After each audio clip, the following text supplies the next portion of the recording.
절씩 교독합니다. 신약성경 마태복음 4장 18절 말씀입니다.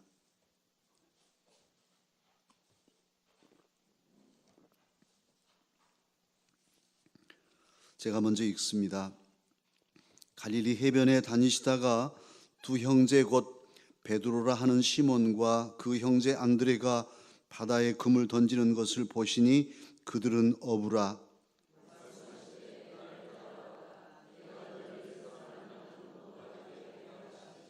그들이 곧 그물을 버려두고 예수를 따르니라.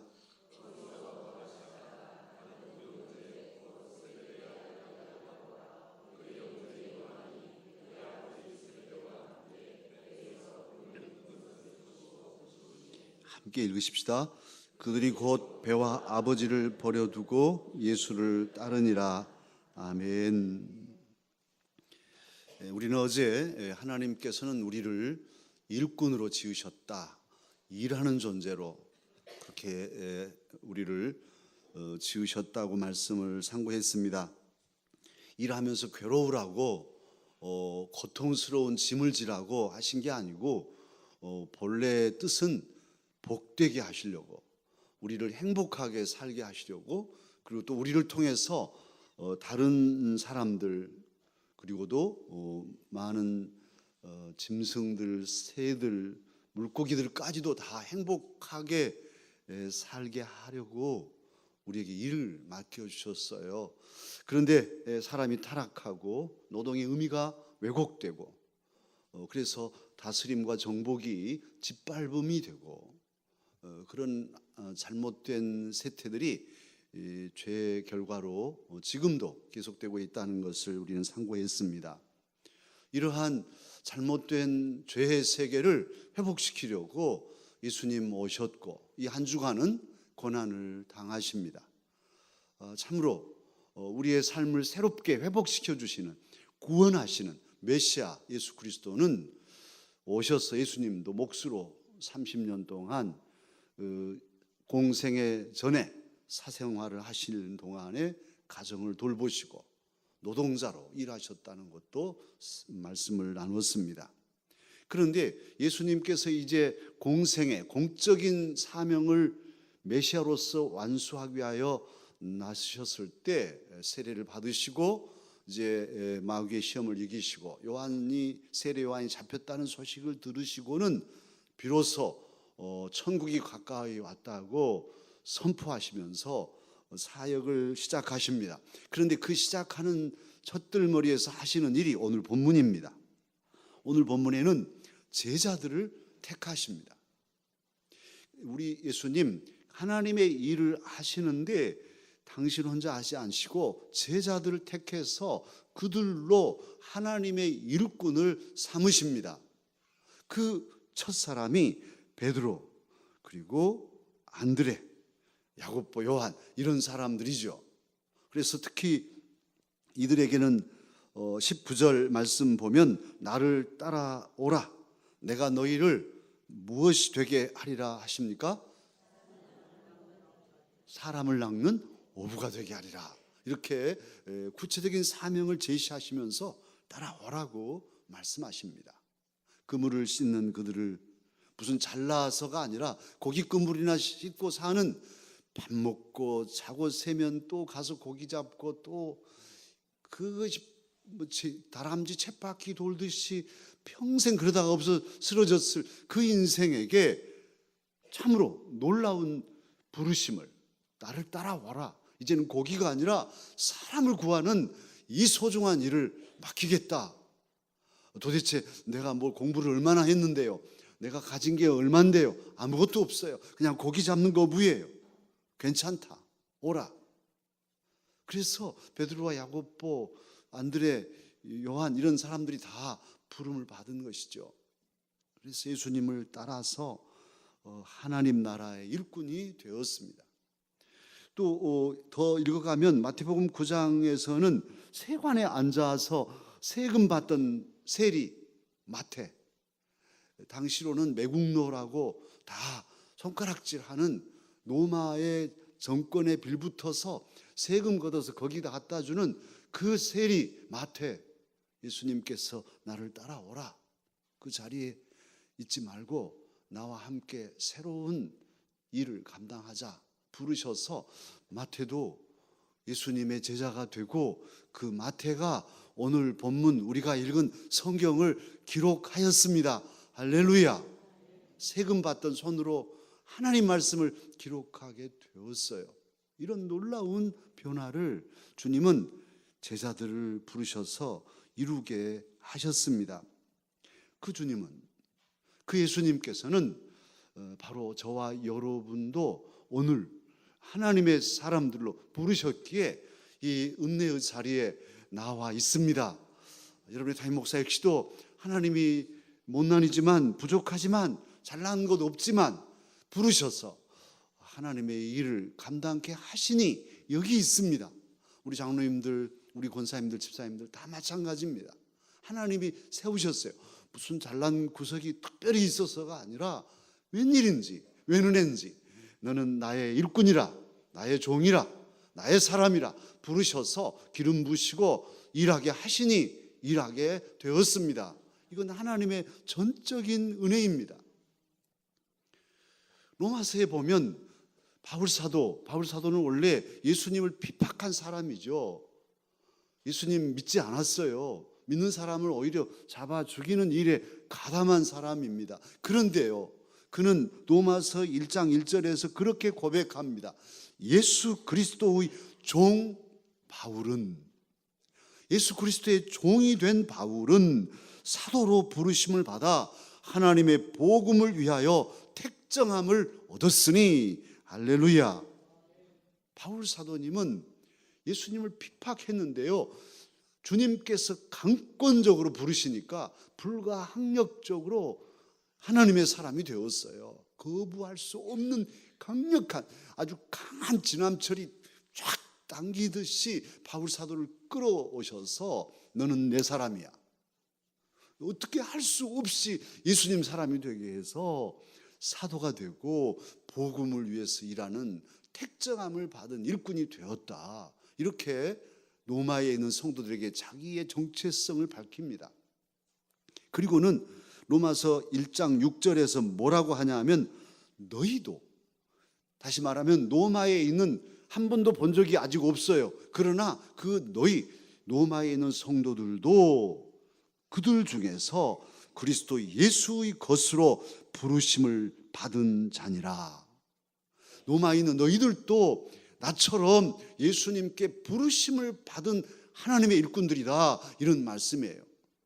이 말씀은 이 저녁에 저와 여러분에게도 바울 사도님이 하실 수 있는 말씀이죠. 강서 가족 여러분, 여러분도 이 서울 시민, 천만 시민 안에서 하나님의 것으로, 그리스도의 것으로 부르심을 받은 사람들입니다. 이렇게 말씀하고 있습니다. 믿습니까? 우리가 믿으면 믿음대로 되는 것이죠. 그리고 예수님 승천하실 때에 제자들에게 그렇게 말씀하시잖아요. 너희는 가서 모든 민족으로 무엇을 삼으라 하셨습니까?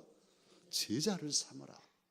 그래서 아버지와 아들과 성령의 이름으로 세례를 주고 내가 너희에게 분부한 모든 것을 가르쳐서 지키게 해라, 이렇게 말씀하셨어요. 그러니까 하나님의 사람들을 택해서 하나님의 일을 하게 하시고 또 그들을 통해서 더 많은 모든 민족을 택해서 하나님의 일꾼 삼아라, 제자 삼아라, 그렇게 말씀하셨습니다.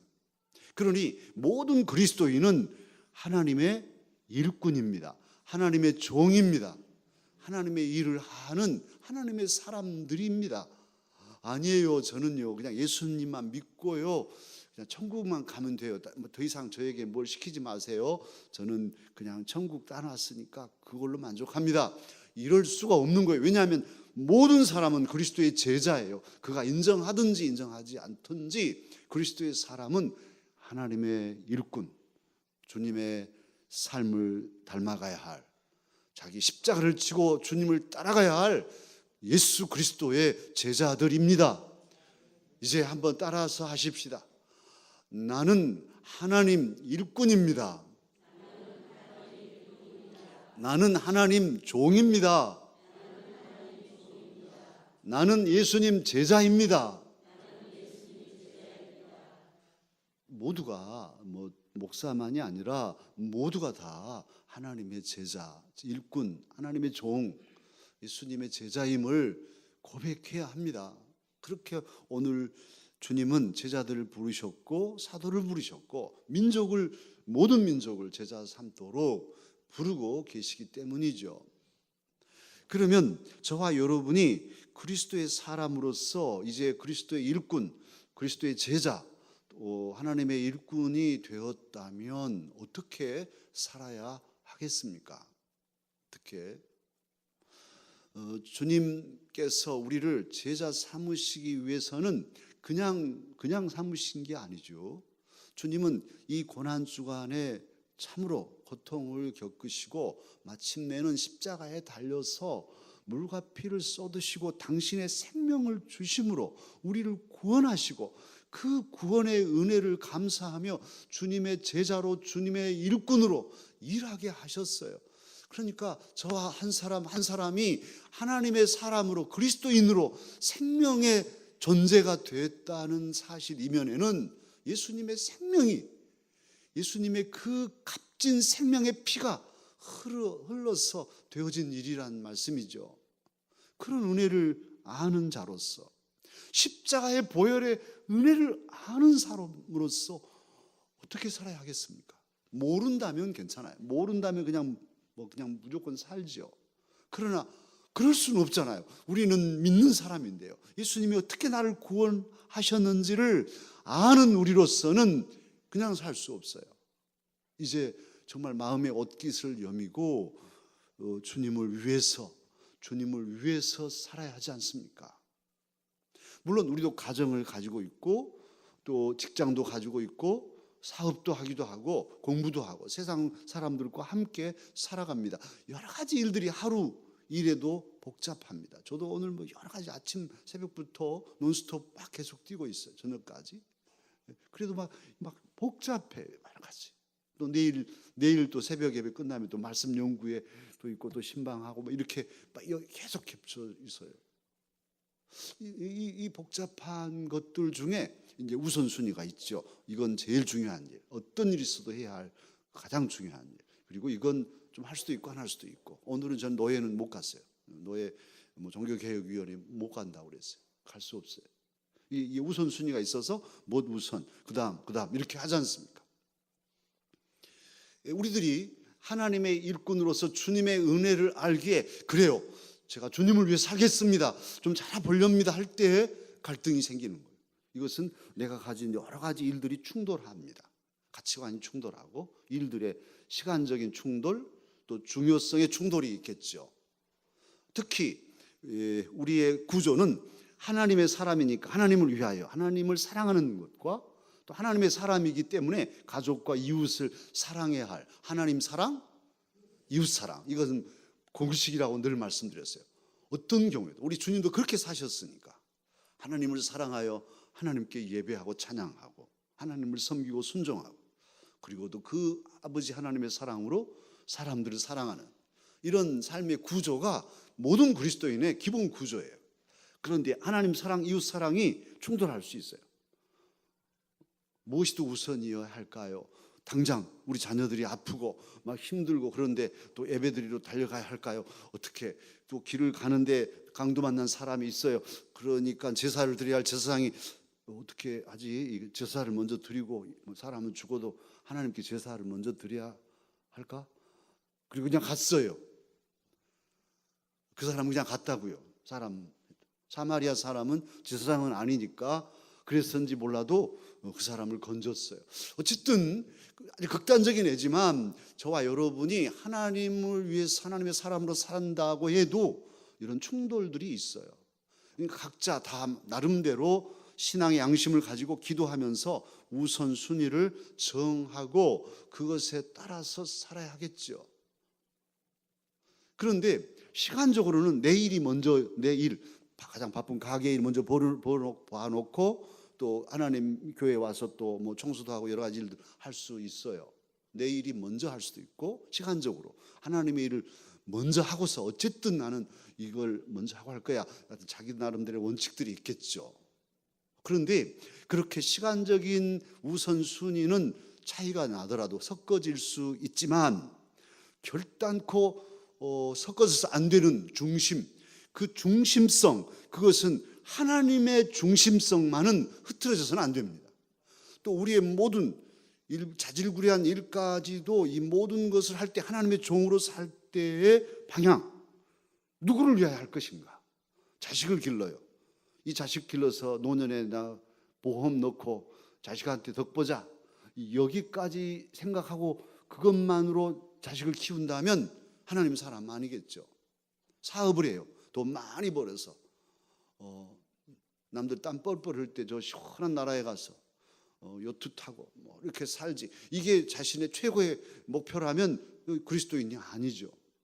우리는 다 할 수 있어요. 세상 사람들처럼 사업도 하고 장사도 하고 또 여러 가지 연구도 하고 여러 일들을 할 수 있어요. 또 그것을 시간적으로 먼저 할 수 있어요. 그러나 이 모든 일의 지향점은 하나님의 영광에 있습니다. 하나님을 기쁘시게 하는 데 있습니다.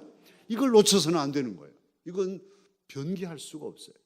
방향과 내 삶의 방향과 내 삶의 중심이, 그 최우선의 가치가 하나님을 위하여, 하나님의 영광을 위하여, 하나님과 함께 하나님 안에서, 이런 중심성은 저와 여러분이 결단코 놓쳐서는 안 될 귀한 원칙입니다. 사랑하는 강사 여러분, 이 원칙을 가지고 주님을 섬기시겠습니까? 주님은 이 저녁에, 이 고난주간 이틀째 저녁 겟세마네 기도회에 나는 하나님의 일꾼이다 하고 고백하는 저와 여러분에게, 그렇다면 이 중심성을 잊지 말아다오 주님은 말씀하십니다.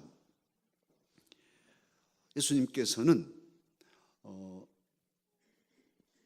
사생활을 어머니랑 동생들 잘 건사하며 몫으로 사셨잖아요. 그런데 그럼에도 불구하고 그 예수님의 어린 시절 항상 주님의 은혜가 함께 하셨었고, 그가 12살 되셨을 때, 예수님께서 12살 되셨을 때 예루살렘 성전을 방문합니다. 아버지 어머니랑 모시고 같이. 이스라엘 사람들은 바미츠바 해서 미츠바의 아들이라고, 그래서 12살이 넘으면 성전에 갈 수 있어요. 제사를 드리고. 또 그렇게 해야 돼요. 남자로서 이제는 하나님을 섬기는 그런 훈련을 받아야 되는 그런 법이 있어요. 예수님 그렇게 예루살렘에 가셨습니다. 가셔서 이제 돌아오는 친척들도 다 같이 갔으니까 이제 같이 돌아옵니다. 그래, 예수님 아버지 어머니도 예수님 같이 오는 줄 알았어요. 뭐 옆에 친척들하고 같이 오겠지. 옛날 뭐 저희들 어린 시절을 생각하면 어디 가도 다 함께 마을 식구들 다 같이 가고 그러잖아요. 그런데 하루 길을 오다 보니까 없어요. 아들이 없어요. 예수님 어디로 가고 없어요. 이제 막 찾고 난리가 났잖아요. 어디 갔을까? 아니 친척들한테 물어보니까 없대. 같이 안 왔대요. 예수야 찾아도 없어요. 그리고 다시 돌아가잖아요. 사흘 동안 찾고 사흘 만에 어디서 찾았냐? 성전에 가서 찾았어요. 성전에 가서 학자들하고 서로 문제를 서로 얘기하고 토의하고 있었습니다. 예수님, 어린 12살짜리 예수님. 어째서 이렇게 여기 있다가 얼마나 찾았는지 몰라, 너 때문에 얼마나 고생했는지 모른다고 그렇게 하니까 예수님 뭐라고 하셨습니까? 아니 내가 내 아버지 집에 있어야 할 줄을 모르셨습니까? 이렇게 말씀하시죠. 그러니까 어린 예수님 마음에도, 어린 인간으로서 어린 12살짜리의 마음에도 하나님을 향한 지향성, 하나님 중심성, 이것이 어린 시절에도 있었던 것을 성경은 증거하고 있습니다. 그 예수님이 돌아가시는 마당에 성전을 청결하게 하시죠. 그때 그 제자들이 주님의 성전을 향한 열심히 예수님에게 불타는 듯 했다는 그런 고백을 해요. 예수님께서 그런 열심이 있었어요. 근데 그 열심이라는 젤러스라는 이 단어가 무슨 의미냐면 물이 팔팔팔팔 끓는, 물이 끓듯 하는 그런 뜨거운 열정, 그걸 말해요. 그러니까 예수님은 아버지의 성전, 곧 그것은 건물이 아니라 건물을 넘어선 아버지를 향한 뜨거운 열심이 물이 끓듯이 펄펄 끓는 물처럼 뜨거웠던 것이죠.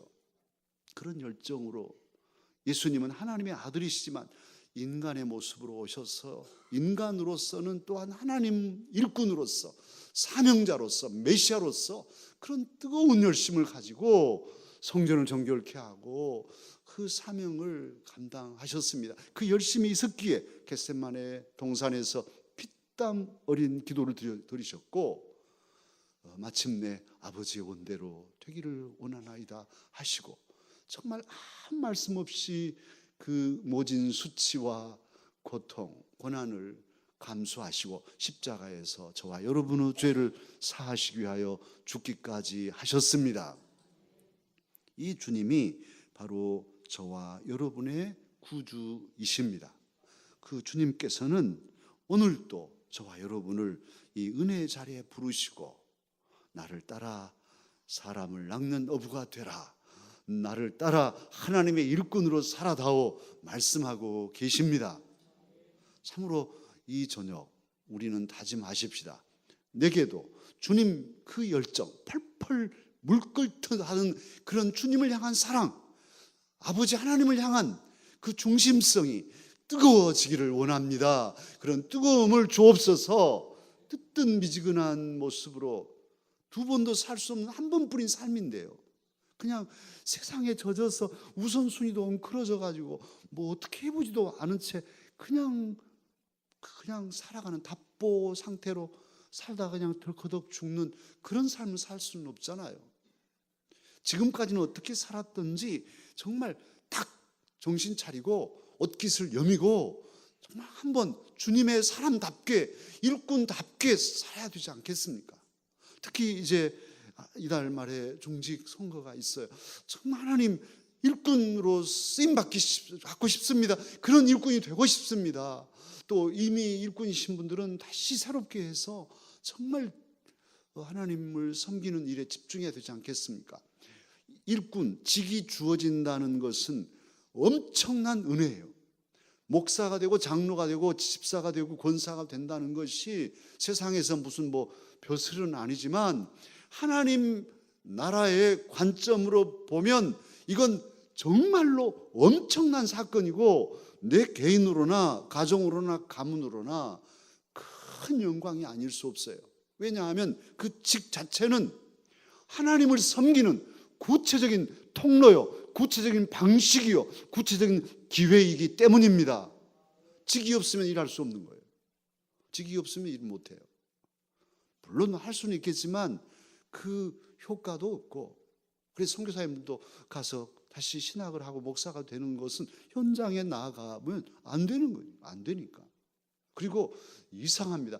직이 사람을 만들어줘요.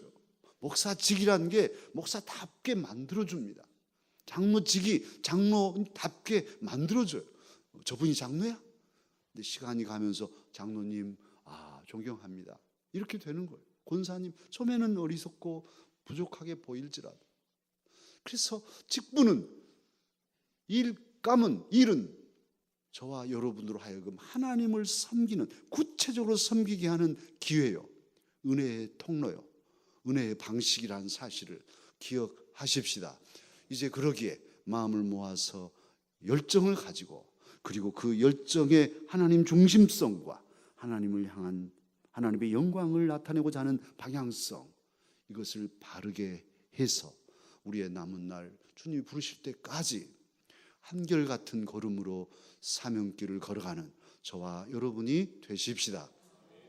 함께 한 번 더 따라 하십시다. 나는 하나님 일꾼입니다.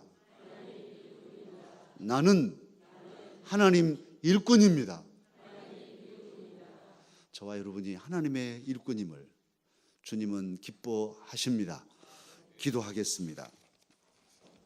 은혜로우신 아버지 하나님, 겟셋만의 기도회 이틀째 저희들을 주의 전에 주의 성산에 오르게 하시니 감사합니다. 주님, 땀방울이 핏방울 되도록 깨어 기도하시며 사랑하는 제자들에게 너희도 깨어 기도하라, 깨어 있으라 말씀하셨던 것을 다시금 되새기며 저희들도 이 한 주간 주님 앞에 깨어 있기를 다짐합니다. 주여, 오늘 특히 주신 말씀, 나를 따라오라고 하시는 주의 부르심에 이 자리에 나왔사오니 이제는 또한 주님의 그 열정과 하나님 중심성을 가지고 주님의 영광을 위하여 남은 날을 아름답게 지혜롭게 헌신하도록 결단하게 하여 주옵소서.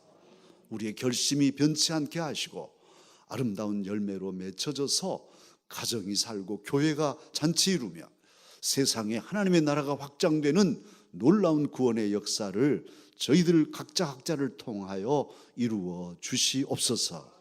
우리 구주 예수님 이름으로 기도하옵나이다. 아멘. 말씀을